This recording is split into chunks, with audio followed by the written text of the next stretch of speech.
Hello everyone, how everyone is doing today. सब कैसे हैं आप लोग? एवरीवन इज फाइन, सब ठीक हो? Everyone is happy? Are you happy? Weather कैसा है? सब सही है? Okay, that's good.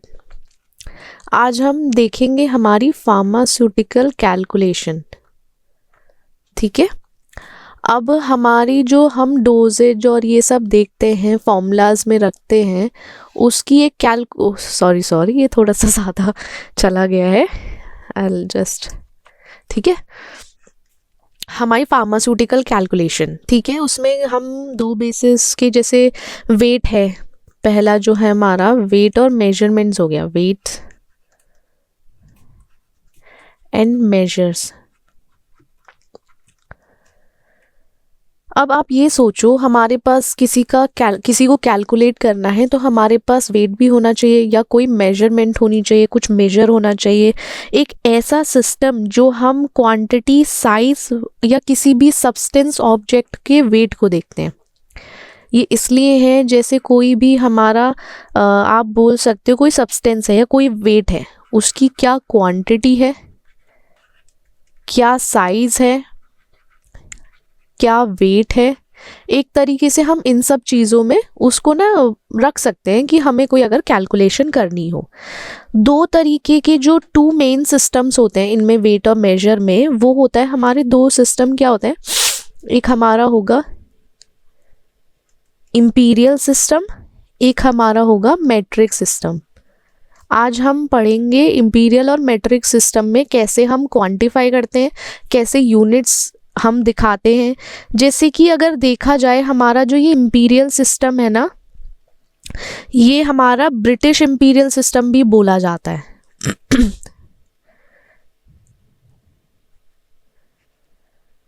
इसको हम ब्रिटिश इंपीरियल सिस्टम भी बोलते हैं एक तरीके से, और ये हमारे यूनाइटेड किंगडम से ओरिजिनेट है। वहाँ इसको लाइक ब्रिटिश कॉलोनीज में बहुत ज़्यादा यूज़ किया जाता है। एक तो जैसे कोई लेंथ हुई, कहाँ पे इंपीरियल सिस्टम हमारा यूज़ होगा, थोड़ा सा ना इसको हम नीचे कर लेते हैं जिससे दिखाई दे आपको सबको। इंपीरियल सिस्टम हमारा ब्रिटिशर्स का है, और आप वहाँ देखोगे ना, ये यूनिट एक तरीके से, इसमें ना यूनिट्स आती हैं। वो हम किस लिए यूज़ करेंगे यूनिट्स? किसी मेजरमेंट के लिए। मेजरमेंट क्या हो सकता है? लेंथ का, वेट का, वॉल्यूम का, या जैसे हम कॉमनली इसको बोल सकते हैं इंपीरियल यूनिट। इसमें हमारा आ जाएगा, अगर लेंथ के बेसिस पे देखेंगे, लेंथ हमारा डिवाइड हो जाएगा 5 तरीकों से। जैसे आप ना, मतलब नॉर्मली आपको ये पता है, जस्ट फॉर मैं आपको ये इसलिए बता रही हूँ, इजीली आप आगे कैलकुलेशन करोगे तो यूनिट कर सकोगे। इंच, फुट, ठीक है, यार्ड, फिर है हमारा माइल। ठीक है, इंच में हमारा क्या होता है, जो लेंथ इक्विवेलेंट होती है ना इंच में, वो सेंटीमीटर से अगर कंपेयर किया जाए 2.54 सेंटीमीटर। अगर इंच और सेंटीमीटर में देखा जाए, इट्स इक्विवेलेंट टू 2.54 सेंटीमीटर। वहीं फुट में देखा जाए, जो हमारी लेंथ इक्विवेलेंट होती है, अगर सेंटीमीटर में, अब देखो फुट में अगर सेंटीमीटर में देखोगे तो 30.48 सेंटीमीटर हो जाएगा। 8 रह गया, 30.48। और वहीं आप इसको अगर इंच में देखोगे ना, लेंथ को किसके इक्विवेलेंट, फुट अगर हमारा इंच में कितने इक्विवेलेंट है, 12 इंच। ठीक है, ऐसे। वहीं हमारा यार्ड आता है, यार्ड में अगर देखेंगे तो हमारा यार्ड होगा 3 फीट। अगर इसमें देखेंगे फुट के हिसाब से 3 फीट होगा। और सेंटीमीटर्स में देखेंगे, सेंटीमीटर्स में नहीं, इंचेस में देख लेते हैं पहले हम इंचेस में देखेंगे, 36 इंच होगा। 1 yard equal to 3 feet, 1 yard equal to 36 inches. और आप बोल सकते हो मीटर में अगर देखें 0.9144 मीटर, और वहीं सेंटीमीटर में तो 91 सेंटीमीटर। माइल्स हमारा जो लेंथ है कैलकुलेट होगी, एक तो हमारे यार्ड के हिसाब से होगी 1760 यार्ड्स।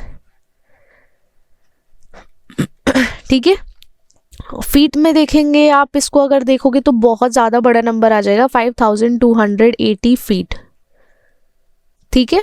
और अगर किलोमीटर्स में देखोगे, क्योंकि एक अगर किलोमीटर में आ रहा है हमारा 1.609 किलोमीटर, 1.609 किलोमीटर। तो ऐसे हमारी ना लेंथ डिवाइड होती है। अब इसी में देखेंगे हमारा जो दूसरा है, अगर वेट के अकॉर्डिंग देखें, ये हम सारा इंपीरियल यूनिट्स देख रहे हैं। ये ऑलमोस्ट आप सबको पता होगा किस वेट में जैसे कन्वर्जन करते हैं या कैसे करते हैं। ब्रिटिश में थोड़ा सा लाइक डिफरेंस आ जाता है हमारे उसमें, जैसे वेट उनके यहाँ पॉन्ड्स में होता है। हम कभी भी केक लेने जाते हैं तो वो पॉन्ड्स होता है, ठीक है। पॉन्ड्स में क्या होता है, 453.96 ग्राम्स होता है। देख रहे हो आप, 1 पॉन्ड का केक, 2 पॉन्ड का केक, वहीं पे हमारे आउंस आते हैं। आउंस का हम जैसे अगर देखें इक्विवेलेंट होता है हमारे 28.35 ग्राम्स के। ये सारी यूनिट्स हैं कि हम किसी चीज़ को कैसे बताते हैं, उस पर डिपेंड करता है। अब हमारे अगर स्टोन से अगर देखा जाए, वेट कंपेयर किया जाए, तो उसमें हमारा आएगा 14 पाउंड्स या फिर आएगा हमारा 6.35 किलोग्राम्स। ये वेट कैलकुलेट कर रहे हैं। फिर हमारी जो दूसरी यूनिट आ गई है वो 100 वेट में आ जाती है। यहाँ पे है हमारा 100 वेट। 100 वेट में क्या होता है, ये किसके इक्विवेलेंट होगा, 112 पॉन्ड्स के इक्विवेलेंट इसके, ठीक है। ये ना आपस में सब एक दूसरे के लाइक इक्विवेलेंट हैं एक तरीके से। किसका वेट किसके इक्विवेलेंट है, हम इसको ऐसे भी बोल सकते हैं। इस तरीके से आप याद रखो। अगर हम यहाँ पे देखें, हमारा जो तीसरा सिस्टम है वो वॉल्यूम का सिस्टम है। वॉल्यूम में फ्लूइड, आप जैसे देखो फ्लूइड आउंस है, ठीक है। उसमें आप कितना देखोगे, वहाँ पे होगा हमारा 29.57 मिलीलीटर ml, ठीक है। और फ्लूइड आउंस हो गया। वहीं पे हमारा पिंट आ जाता है, वॉल्यूम के बेसिस पे है ये। पिंट जो होगा हमारा होगा 473.18 मिलीलीटर। अब इसका अगर क्वार्ट और गैलन देखें, क्वार्ट आ जाता है इसमें, क्वार्ट्स, और वहीं आता है हमारा गैलन। आप गैलन इजीली याद रख सकते हो, जैसे कि हमारे गैलन में 3.785 लीटर होता है। एक गैलन में 3.785 लीटर।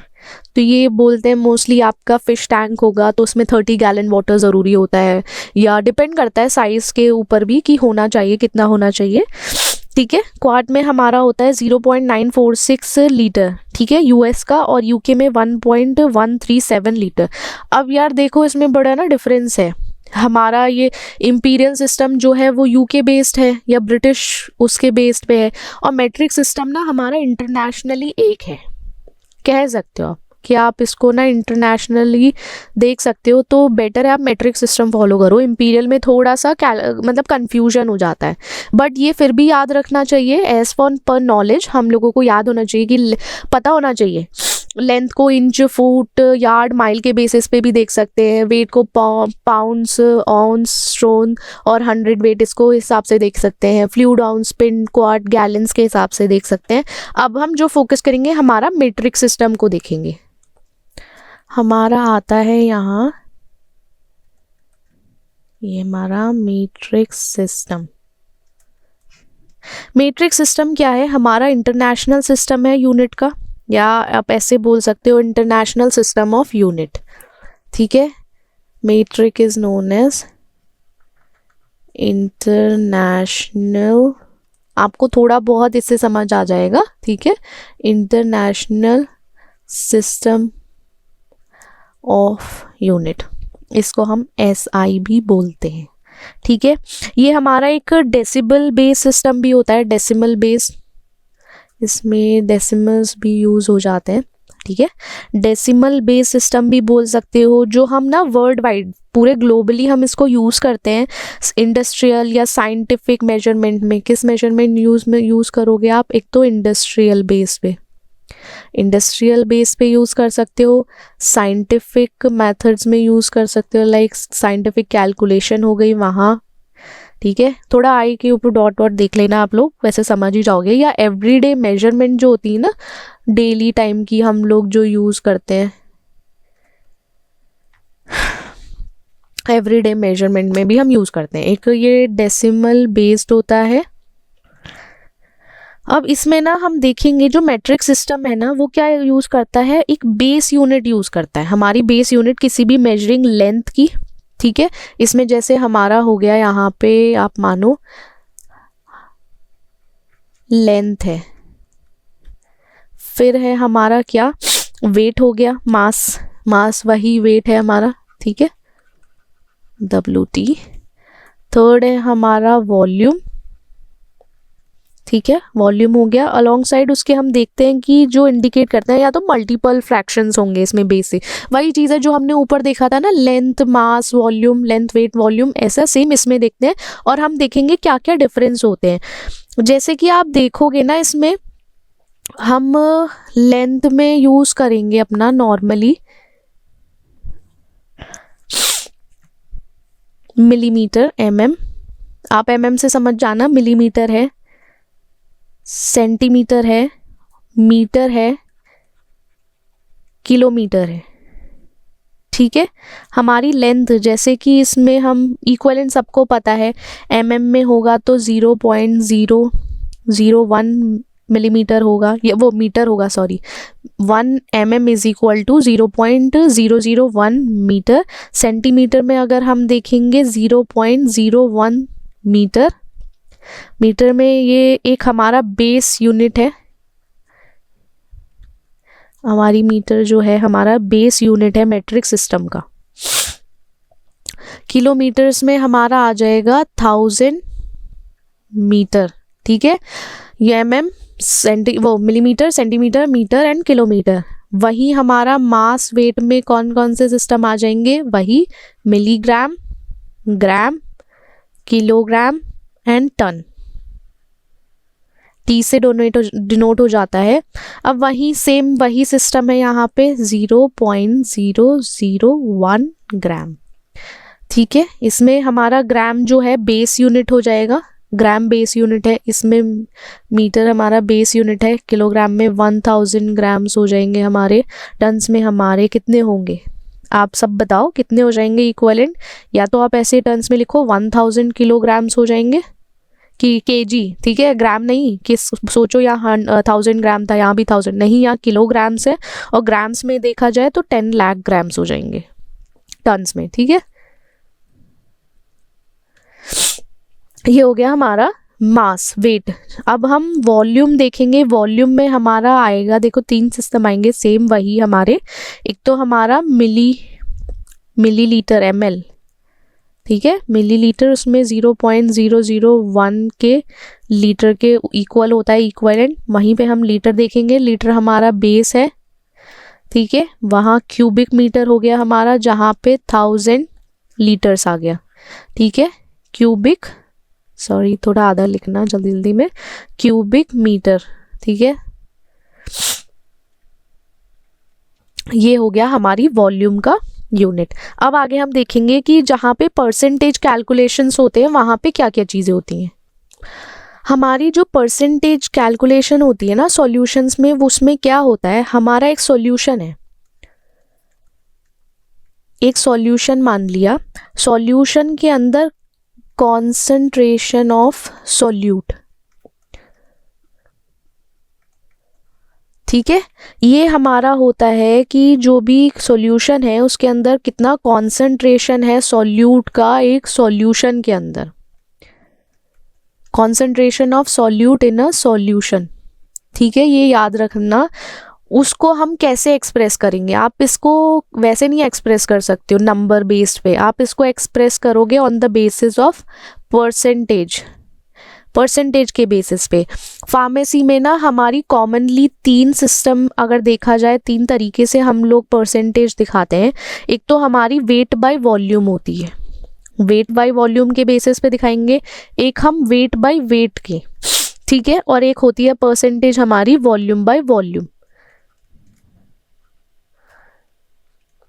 ये ऐसे हमारी परसेंटेज होती हैं। अगर सबसे पहले हम वेट बाय वॉल्यूम देखें ना, उसमें क्या होता है, हमारा जो सॉलिड सब्सटेंस है, इसमें हमारा जो सॉलिड है वो डिसॉल्व होगा, ठीक है। वो किस में डिसॉल्व होगा, हमारे लिक्विड में।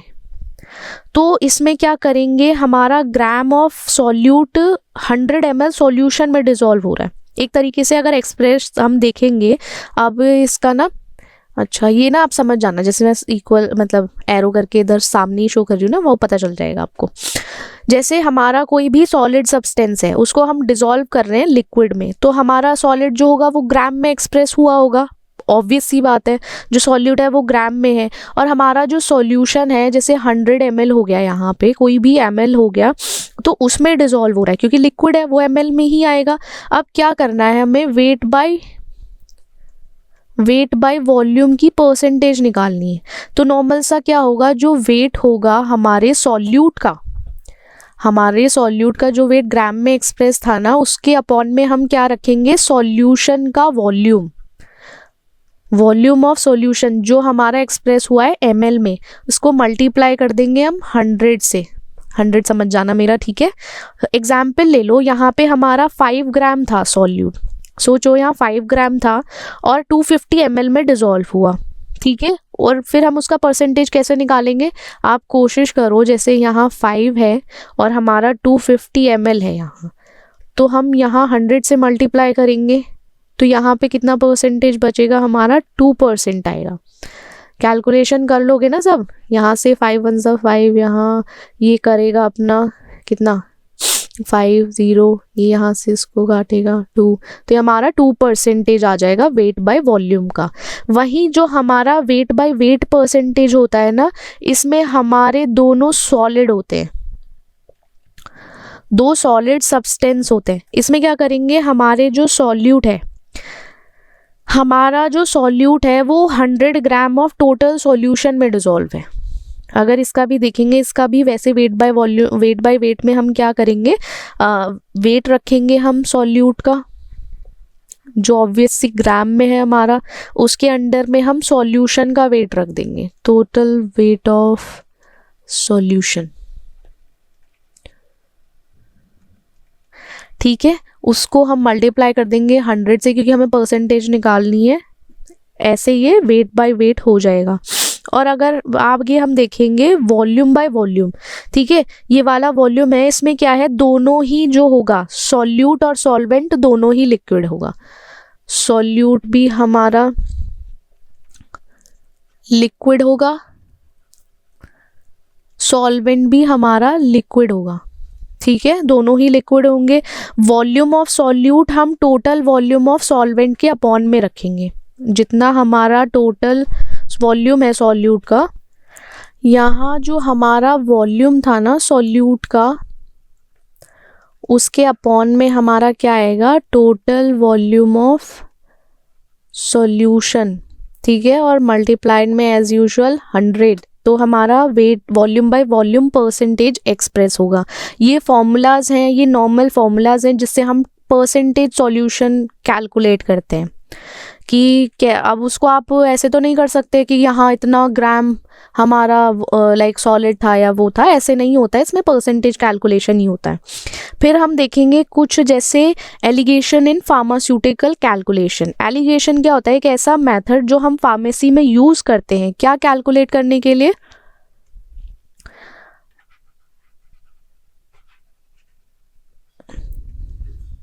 एलिगेशन इन फार्मास्यूटिकल कैलकुलेशन, ठीक है, इतना लंबा लिख दिया है। हाँ, तो क्या था यहाँ पे, हमारा जो एलिगेशन एक ऐसा मेथड है फार्मेसी में जो क्या कैलकुलेट करता है, प्रपोर्शंस कैलकुलेट करता है सॉल्यूशन के, कैलकुलेशन ऑफ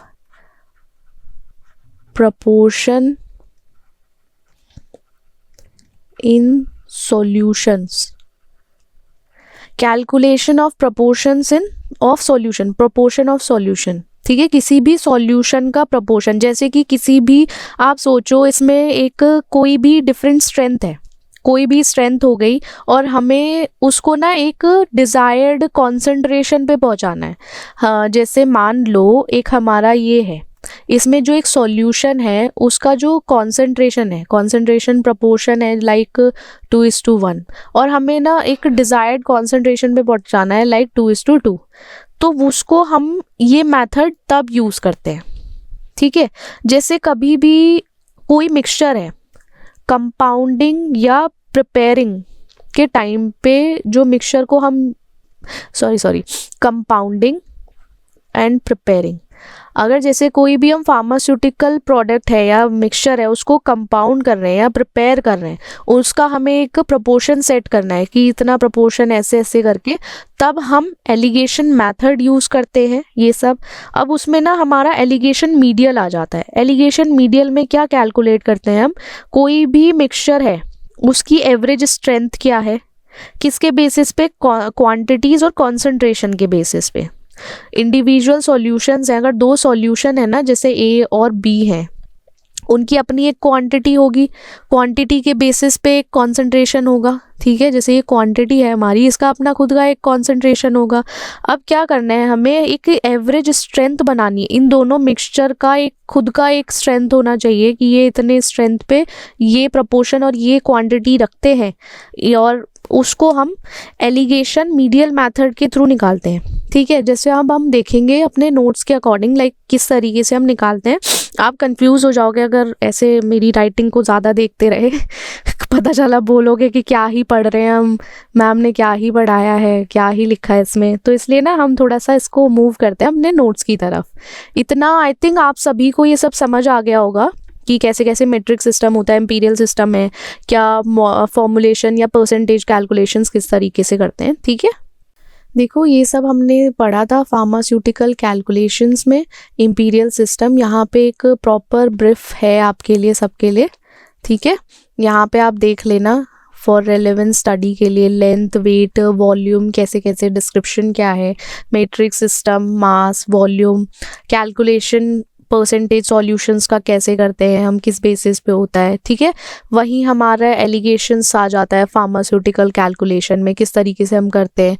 और ये पर्टिकुलर हम ये वाला फॉर्मूला यूज़ करते हैं इसमें एलिगेशन मीडियल में। हमारी एक एवरेज स्ट्रेंथ निकालनी है। हमने एवरेज स्ट्रेंथ कैसे निकालनी है, जैसे Q1 है हमारी, जो पर्टिकुलर A या B, इसको हम 1 मान लेते हैं।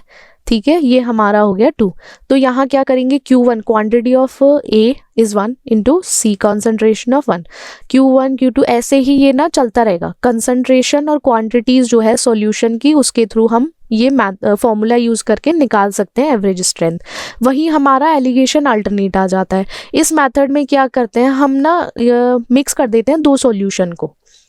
मिक्स करने के बाद क्या करते हैं, एक नोन कॉन्सेंट्रेशन को अचीव करते हैं। मतलब वहाँ हमें पता चल जाता है कि ये पर्टिकुलर कॉन्सेंट्रेशन है, और हमें और नोन कॉन्सेंट्रेशन से अचीव करते हैं हम डिज़ायर्ड कॉन्सेंट्रेशन।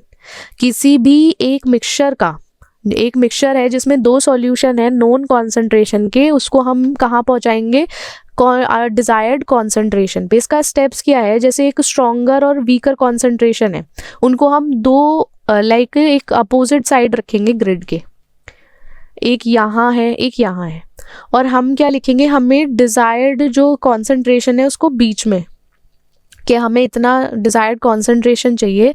फिर क्या कर देंगे, डिज़ायर्ड कॉन्सेंट्रेशन को दोनों स्ट्रॉन्गर और वीकर से माइनस कर देंगे, लाइक सब्सट्रैक्ट करेंगे, कि हमें ये पता चल जाए कि कितना पार्ट है हर एक सॉल्यूशन का।